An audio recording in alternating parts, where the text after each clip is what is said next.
Olá pessoal, tudo bem com vocês? Bom, vamos continuar a nossa série de vídeos sobre pesquisa operacional.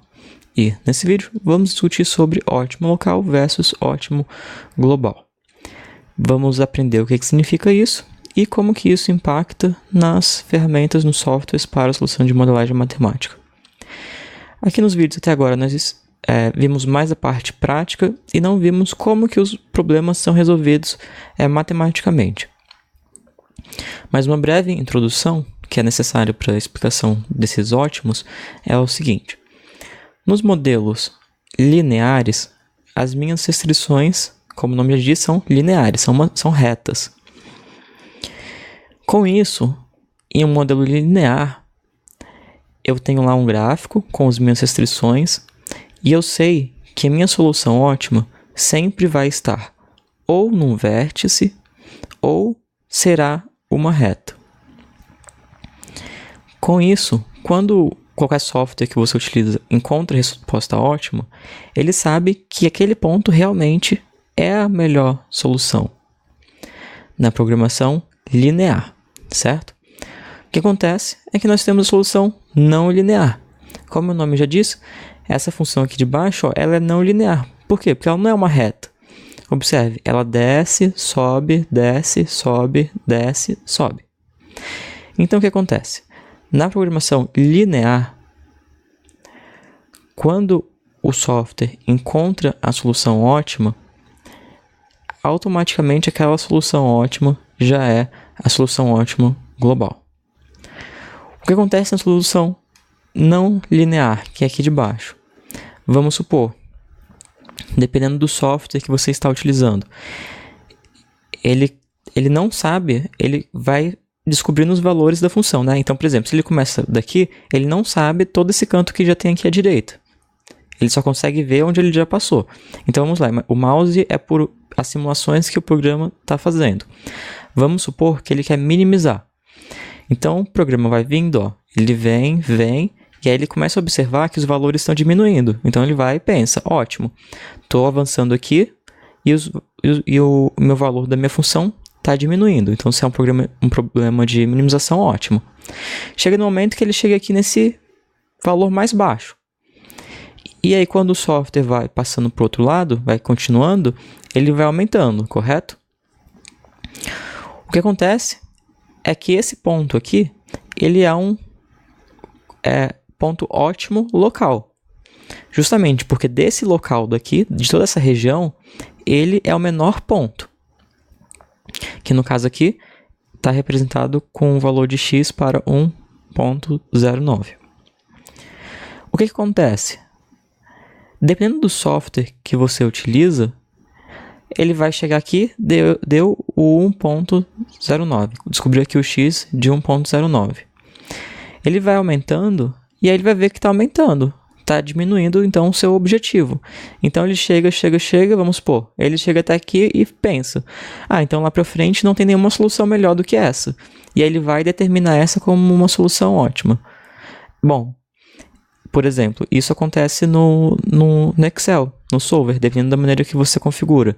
Por quê? Porque ele começa a descobrir os valores, chega no valor baixo e para diversas tentativas futuras, os valores que ele encontra aqui vão ser maiores do que o que ele encontrou aqui.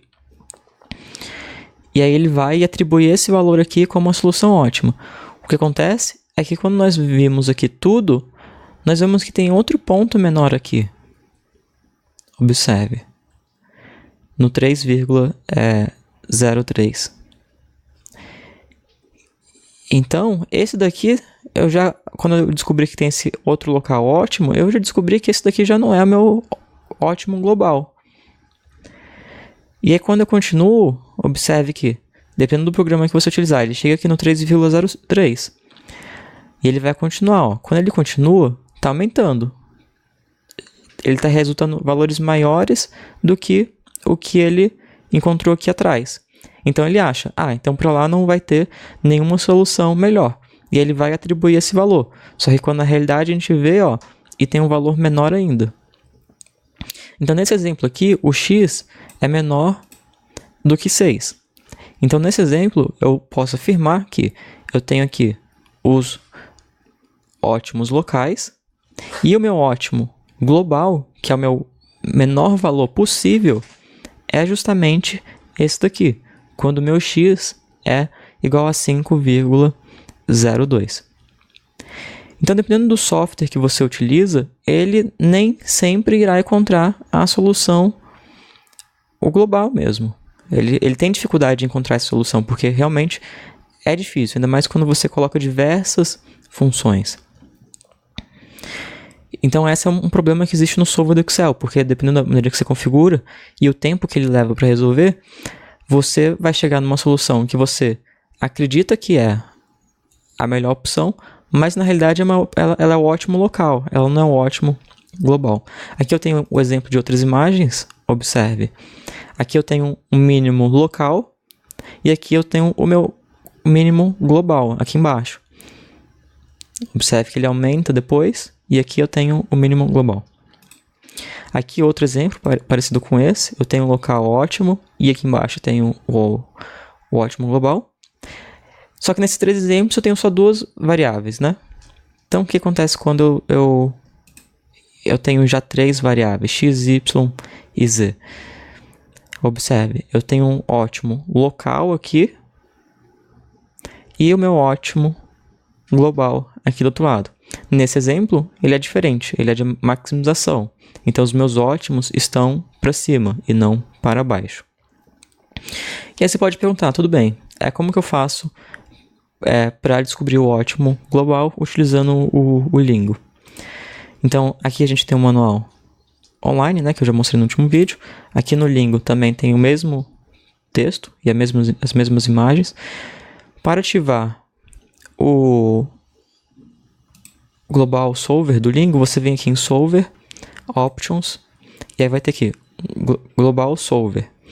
E aí tem aqui Global Solver Options. Aí você marca essa caixa, usar Solver Global, que aí ele vai ter aqui uma ferramenta, o software do Lingo, que vai garantir que vai buscar, sempre buscar o ótimo global da sua resposta. Bom, então nesse vídeo eu queria discutir justamente sobre isso, sobre o ótimo local versus ótimo global. E isso acontece somente nos problemas não lineares. Nos problemas lineares são retas, então a minha resposta sempre vai estar ou num vértice ou em uma reta. Bom, outros vídeos como esse você encontra aqui no canal. Não se esqueça de deixar suas sugestões para os próximos vídeos aqui nos comentários. Eu te conto em breve, abraços e até mais!